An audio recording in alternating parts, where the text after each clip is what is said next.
bem? Boa tarde a todos, a todas e a todos. Meu nome é Virgínia, sou procuradora do Trabalho do Ministério Público do Trabalho. Inicialmente, eu gostaria de agradecer o convite para estar nesse dia tão memorável e histórico, principalmente para mim, para o MPT, de estar inserido numa discussão a respeito de justiça de transição. O que eu pensei metodologicamente para essa rápida fala é falar um pouquinho, mas de uma forma bem, eu já peço desculpas, mas bem superficial por causa do tempo, sobre o MPT, sobre justiça de transição e tentar achar onde eles se conectam, ou melhor, demonstrar que eles são temas que se conectam e muito.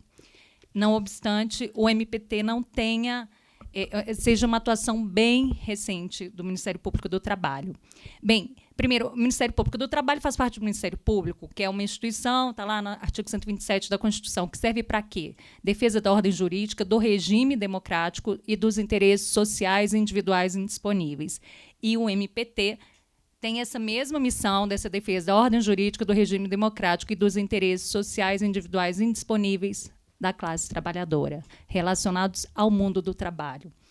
Nosso local de judicialização é a Justiça do Trabalho, né, o poder especializado da Justiça do Trabalho, e atuamos muito em parceria com outro poder, que é do Poder Executivo, que é o Ministério do Trabalho e Emprego.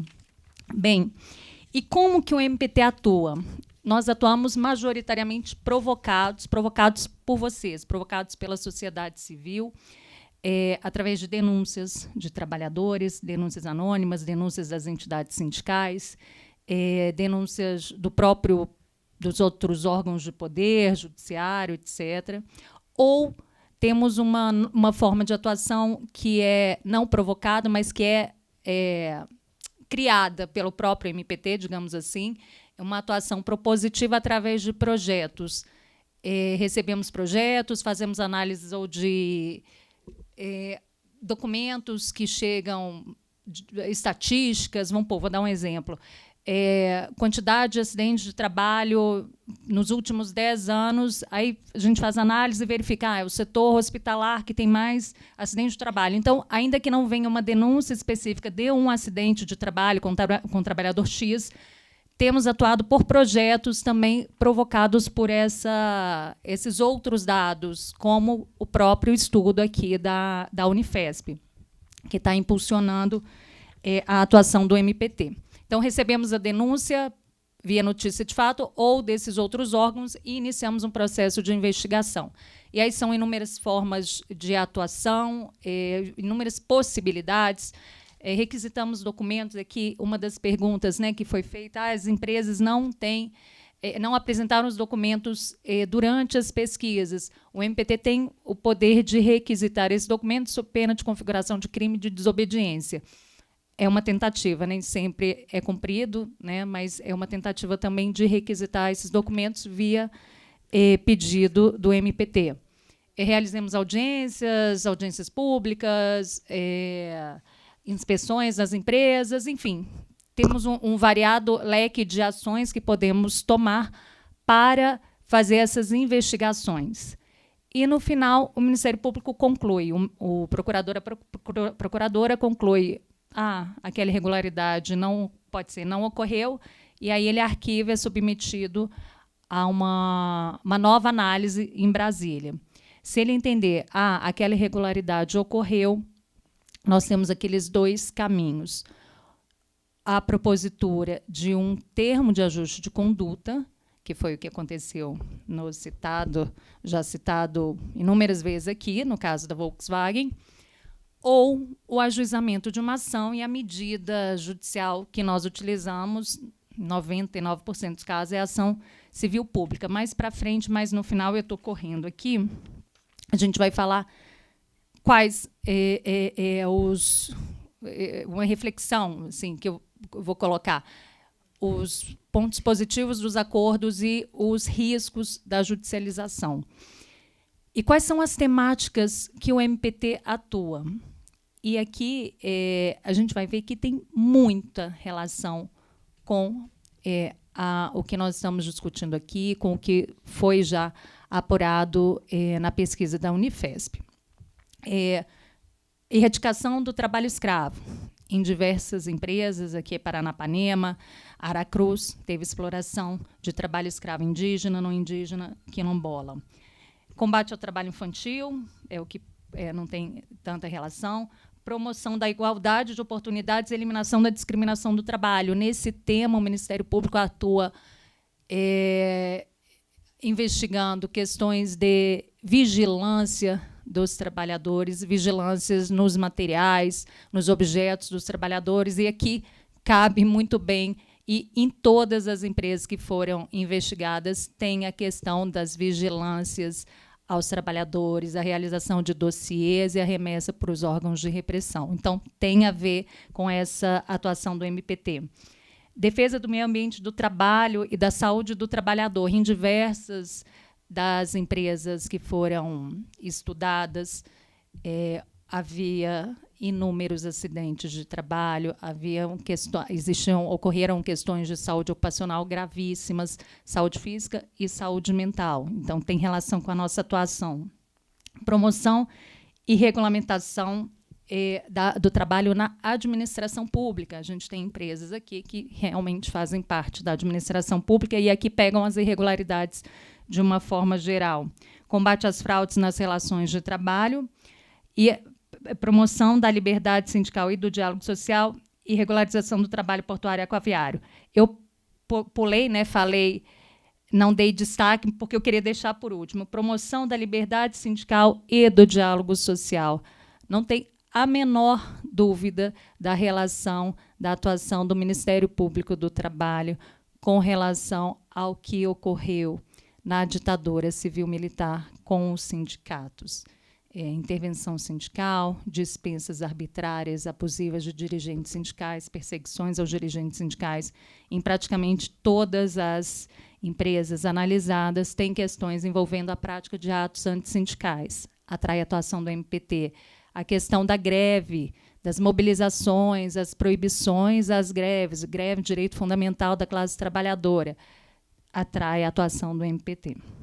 Então, eu quis falar um pouco e rapidamente dessa parte do Ministério Público do Trabalho para poder colocar em relevo quanto as questões, as violações que foram trazidas e que ocorreram nesse período sombrio da nossa história têm relação com a nossa atribuição, tem uma visa atrativa. O MPT tem obrigação de estar envolvido nessa temática e, enfim, contribuir na medida do possível, na medida do que tem a contribuir na questão da justiça de transição. Aqui eu já entro, então, para falar rapidamente da justiça de transição.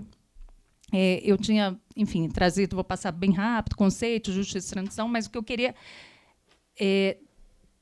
enfatizar é que aqueles 4 objetivos da justiça de transição, infelizmente, não foram devidamente alcançados aqui no Brasil, por toda a questão da nossa transição, a transição endógena, que foi feita de dentro para fora, com o envolvimento das Forças Armadas na passagem para o retorno à democracia, a lei de anistia pautada também no perdão, no esquecimento, anistiou tanto o preso político quanto o torturador.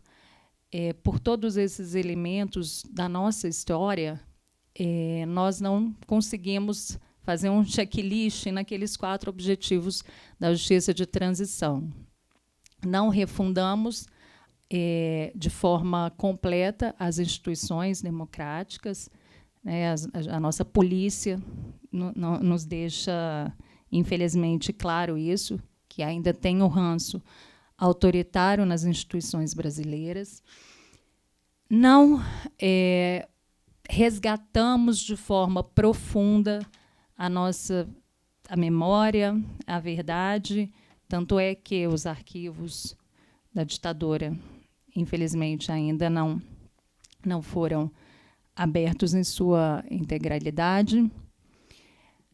A reparação das vítimas também não foi feita de forma absoluta, ocorrerão avanços, não tem dúvida, e, enfim, as comissões da verdade nos demonstram isso, mas a reparação integral não ocorreu, tanto é que 40 anos depois de iniciada a nossa transição, ainda estamos aqui falando de justiça de transição. E aqui que eu quero entrar também para retomar esse link com o MPT. Não punimos os agressores. E aqui, agressores, eu quero fazer referência, então, às empresas, esse braço que apoiou o regime militar de forma comissiva e omissiva. O Ministério Público do Trabalho é o único ramo do Ministério Público que não tem atribuição criminal. Então, a nossa atuação é em face das empresas. Nós não atuamos em face de CNPJ. Nós não temos uma atuação precípua em face de pessoas, mas em face de CNPJs, em face da empresa. E, quando a gente fala que cabe ao Ministério Público a defesa da ordem jurídica, do regime democrático, cabe ao MPT a defesa também, não só do regime democrático do país, a defesa da democratização das relações de trabalho, a democracia dentro das relações de trabalho. Enfim, por tudo isso que eu falei e por tudo que já foram relatados aqui nesse dia, todas as violações de todas as empresas. Eu fiz um rascunho, uma demonstração aqui. Eu peguei cada relatório e indiquei as violações de natureza trabalhista, então, violações dos direitos humanos trabalhistas que foram cometidos por essas empresas, de forma a justificar, mais uma vez, a necessidade do Ministério Público estar envolvido nessa discussão, mas não vai dar tempo de eu passar. O que eu queria, então, colocar é que é uma atuação do MPT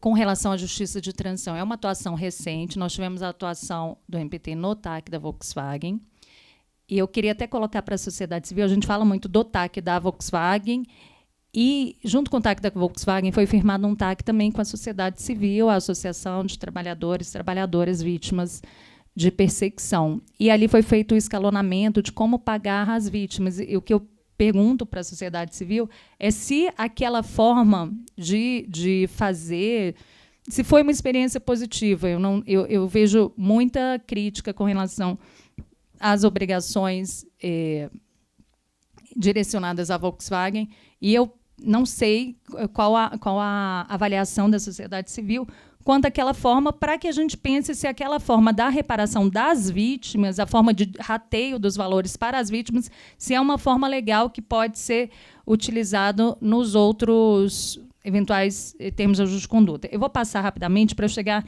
então, o que tem. Então, o Ministério Público atuou naquele caso da Volks, temos em andamento o caso da Volks, da Fazenda Volkswagen, vou deixar para o padre Ricardo Rezende falar, e é um caso, infelizmente, que vai acabar sendo judicializado, porque a Volks se levantou da mesa de negociações. Temos algumas atuações em face das empresas que já foram estudadas, né, nesse material da Unifesp. E o que eu gostaria de pedir, enquanto instituição, é que articular com a sociedade civil o envio da documentação que, eventualmente, seja enviada para o MPT, a pesquisa da Unifesp, de forma articulada, de forma coordenada, para que não chegue, enfim, por exemplo, Itaipu chega lá para um procurador, para uma procuradora que não tem, talvez, a sensibilidade para a temática da justiça de transição. Então, gostaria de solicitar esse envio articulado. Aqui são as violações que eu separei de cada empresa, as mais graves violações trabalhistas. E, só para finalizar, pensar nas reflexões sobre acordo e judicialização. O que os acordos permitem? Os acordos permitem uma construção coletiva de uma solução, que pode não ser a ideal, dificilmente será a ideal, mas ela permite um envolvimento muito maior da sociedade civil do que no caso de uma judicialização. E quais os perigos da judicialização, e é um perigo eminente, um perigo verdadeiro, e que talvez vai acontecer. Enfim, vamos correr esse perigo no caso da judicialização da Fazenda Volkswagen. Primeira declaração da prescrição. É um risco grande de eventualmente, o judiciário considerar prescrita qualquer pretensão reparatória. Segundo perigo, o segundo problema, na verdade, é a demora de eventual sentença em caso de judicialização, né? Os casos aqui são contra empresas enormes, nacionais e transnacionais, que vão levar esses processos até o STF. Então, são processos que irão demorar. Um terceiro ponto, que é o que, inclusive, alguém falou aqui na mesa pela manhã, é o conservadorismo das instituições. O MPT é uma instituição oxigenada, mas travamos uma luta interna ali, uma luta ideológica ali dentro, e o judiciário é uma instituição eminentemente conservadora. E eu falo isso, não tem nenhum problema de falar, eu fui juíza, né, pertencer ao judiciário. Não estou dizendo que o MPT não é conservador, tem também atuações bastante questionáveis e conservadoras, mas o judiciário é muito conservador. E aqui eu falo, vou fazer um papel de bem horrível, assim, de falar o que um judiciário, um juiz ou uma juíza pode pensar. Se ocorreu a violação, foi uma violação em face de subversivos esquerdistas ocorridas há 50 anos. Será que ele vai considerar? Será que ele vai chegar às reparações tão desejadas e tão necessárias para a sociedade civil? Enfim, e o judiciário ainda tem uma mania de tarifar indenizações. Então, eu tenho receio de o judicializar e ele tarifar lá embaixo, então colocar o sarrafo lá embaixo, nas reparações e indenizações, e isso virar um modelo para eventuais outros casos. E a última coisa, que é algo que alguém falou do Fundo de Defesa de Direitos Difusos. O Ministério Público do Trabalho não envia e não enviava regra geral para o FDD, porque nós não temos um fundo específico. Então, fazemos reversões diretas. Só que agora, dia 20 de setembro, sai uma decisão do TCU, dando 60 dias para o Ministério Público passar a fazer envio de qualquer destinação de TAC, indenização, para o Fundo de Direitos Difusos, o FDD. Então, assim, para o Ministério Público é péssimo, não é uma decisão transitada em julgado, o Ministério Público ainda está correndo atrás disso, mas é um dado de realidade. Enfim, é isso. A última coisa eu queria indicar, eu ia colocar uma música, que não vai dar tempo. Ontem estreou esse filme, Atiraram no Pianista, que é um filme sobre que trata de um pianista que foi morto, desaparecido. E, enfim, uma história que, infelizmente, conhecemos, mas que não volte a se repetir. Desculpe a fala bem corrida. Foi ótimo.